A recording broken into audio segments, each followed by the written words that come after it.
Zubair Patel is a partner tax corporate services at KPMG in Kuwait and heads the tax steering group in KPMG MESAC or MESAC, Middle East, its abbreviation, Middle East, South Asia, Caucasus and Central Asia region. He has nearly 30 years of experience working in Kuwait and the wider Middle East region, advising clients on tax compliance matters, and has worked closely with the Ministry of Finance in Kuwait, where also advises major Kuwait-based groups on tax-efficient structures for outbound investment, involving the application of appropriate tax treaties, holding company structures. So let's all welcome our guest in the studio in Good Morning Kuwait, Zubair Patel, Head of Tax KPMG Middle East, South Asia, Caucasus and Central Asia. It's really a pleasure to have you, Mr. Patel, and an honor to have you in Good Morning Kuwait. Thank you, Fareed. Thank you for a very kind introduction, and thank you again for calling me in. Really good to be here this morning. It's a beautiful resume, and really one should be proud of.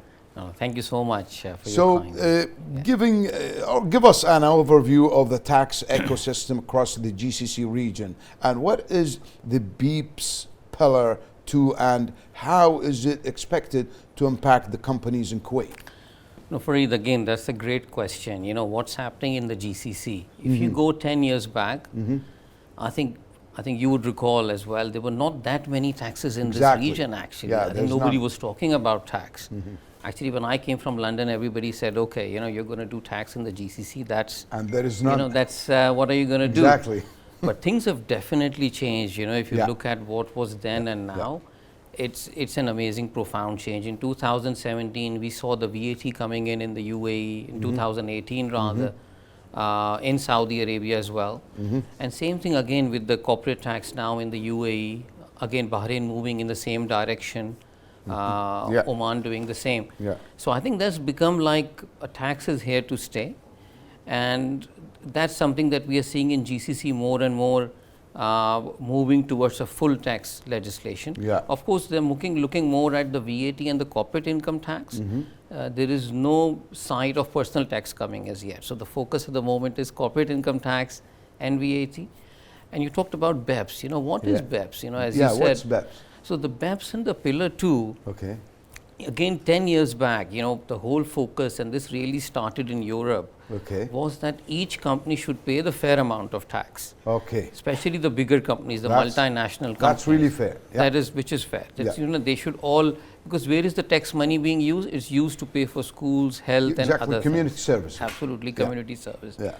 So that focus came through.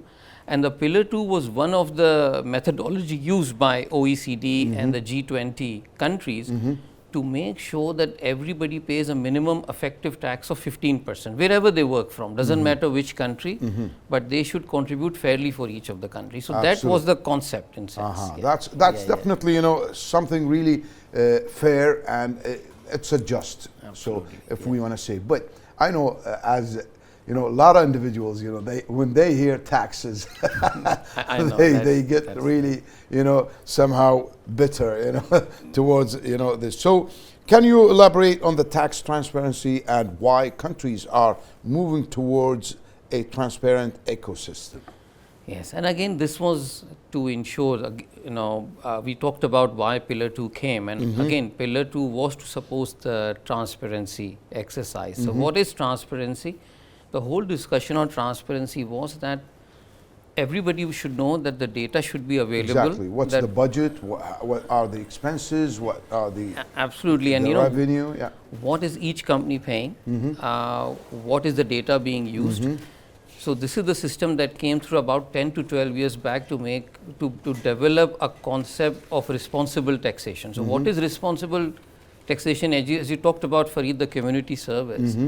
This is the responsibility that you as a company should take responsibility that we are operating in a country. So we should also be contributing to that economy. Absolutely. And paying our due share. So that's what they were saying, have a transparent tax system to make sure that if somebody was to question and look at the data supports and people can say, and you So can nobody confirm. can go on illegal stuff. Absolutely, they are compliant, and make sure that in the country that they are making money and operating, they are also contributing to that economy. That's frankly saying, Mr. Patel, amazing, and really everybody wants that kind of system. Absolutely, But you know, when it comes to individuals, okay, don't you think it's somehow kind of loading heavy, heavy things on the citizens' shoulders? I think it depends from country to country. You know, the developed countries, as you can see, they have had that system for a long time, and obviously depends on the budget. But the focus in the region at the moment is the corporate income tax. Corporate, yes, that's frankly very important. Yes. Indeed. Yeah. Well said, Mr. Patel. So how is BEPS Pillar 2 helping in creating a transparent ecosystem? Yeah, Pillar 2 again, what the G20 and the OECD wanted was a system which highlights for the companies that are doing over 750 million euros, which are 255 so million there is a KD. category for There is a for that. category. Yeah, These are very big companies. Okay. So these companies should not do any planning that erodes them from paying the tax, so that they pay the tax. And again, the whole tax transparency debate that started back in 2010 was that each company, a bigger companies which is operating in multiple countries, not just one country, Yeah, that's true. does not do any tax planning to avoid paying the right amount of tax in that country. So that that's was why the focus. Yeah. BEPS Pillar 2 came. Yes, there is into Pillar hand. 1 as well, but I know a lot of the discussions is Pillar 2 because Pillar 1 applies to a very limited number of companies on technology. So that's why the Pillar 2 is at the key focus. And For the mega for the bigger enterprise. ones. Yeah, the mega, So how can companies in Kuwait prepare themselves for Pillar 2? Because we're talking about companies, Mr. Patel, somehow governmental and private mix. Some I think obviously this is depending on your structure. depends on the Kuwaiti government structure. No, the structure of the company and where the company is operating. Yeah. So if the company has to do the planning, because Okay, Pillar 2 is come through the OECD and G20, which obviously Kuwait signed in November 2023. All the responsible countries have signed that to make sure that everybody understands the fair tax system is there. So how do they prepare? They should definitely do an impact assessment to make sure do they have the right resources. By resources, I do not only mean technology, I also mean that you have the right people in the organization. That's true. Do you understand how it will impact your profitability? What will be your strategy around that?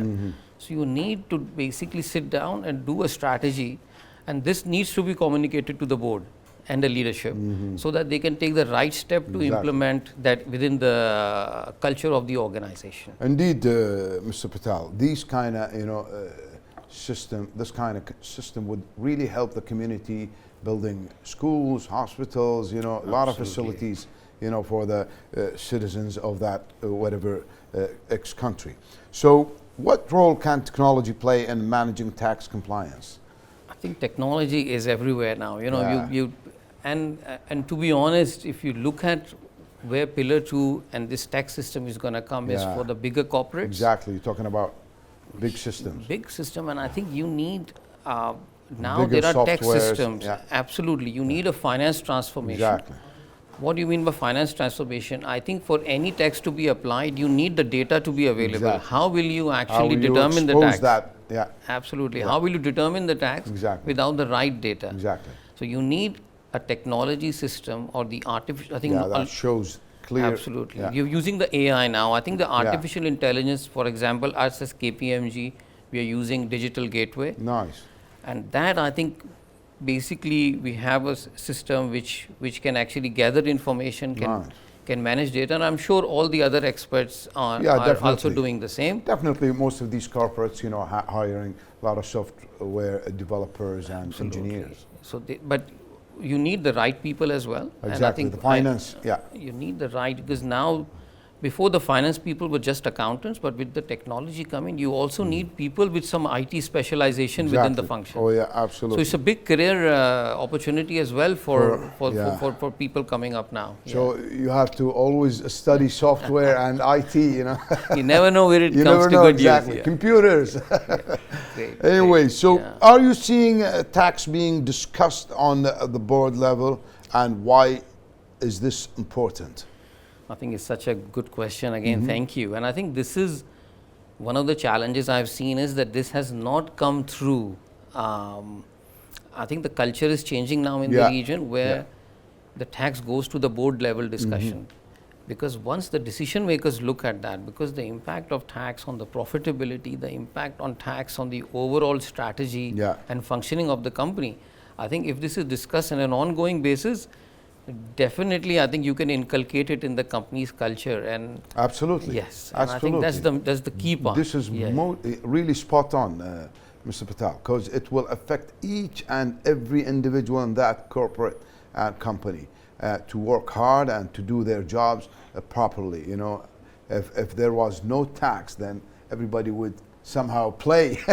You know, I'm not going to say play, but you know, definitely fool around. But when there is taxes, so everybody is, you know, accounted for each and any single action. No, I think, as you said, it's accountability, making sure that each company takes its responsibility to exist in a country. It's very important. So do you see, you know, future generations taking up a career in tax? And what is your advice for those who are looking to build a career in the tax space? I think, yes, I would love to spend some time on this, because I believe is very important. This is, you know, a lot of youngsters come to me and they always tell me I want to be either an engineer or, you know. Most of the people go to engineering or medical school. Engineering, medical, as you rightly said. And even in finance, they want to do accounting. But I would say that because there is not that much focus on tax, there is a great opportunity to build a strong career and actually move high in the organization. Indeed, that's true. Because there are not many people, especially in this region. And if you go to the West and Europe and other countries, it's a very developed profession. Here it's still developing. It's still, it's developing, but definitely it's coming in the near future. And the great part of that is that, you know, when you talk about tax, it's not only finance, you're going to do a lot of technology and data management. Indeed. So even if you want to spend 3 to 5 years building your career, learning your finance side, also you learn the technology side. Exactly, the software side. It really will help you in the future. So I would definitely say for youngsters who are starting today and are in the region, I think please look out. This could be one of the professions for you in the future. Mr. Patel, any last message for our viewers? So the last message is, I mean, again, I know that a lot of people are sometimes afraid about tax, but I think it's part, and you have to embrace it. It's part of contributing to the community. And if you plan it right, I think the impact is hopefully not that maybe severe. The sound of it, you know, doesn't sound, you know, really good, but on the long run, it's really helpful for, you know, everybody. Yes, I mean, that's the whole plan. That's definitely. Mr. Patel, thank you very much. And that was really a pleasure. Unfortunately, I want to really go on, but you know, we are out of time. I really appreciate your, you know, these questions, and I appreciate your time, Mr. Fareed. Thank you so much. Thank you, dear. Thanks. Dear viewers, that was Zubair Patel, head of the tax KPMG Middle East, South Asia, and KCUS and Central Asia. So please stay tuned, and we'll be back after this break.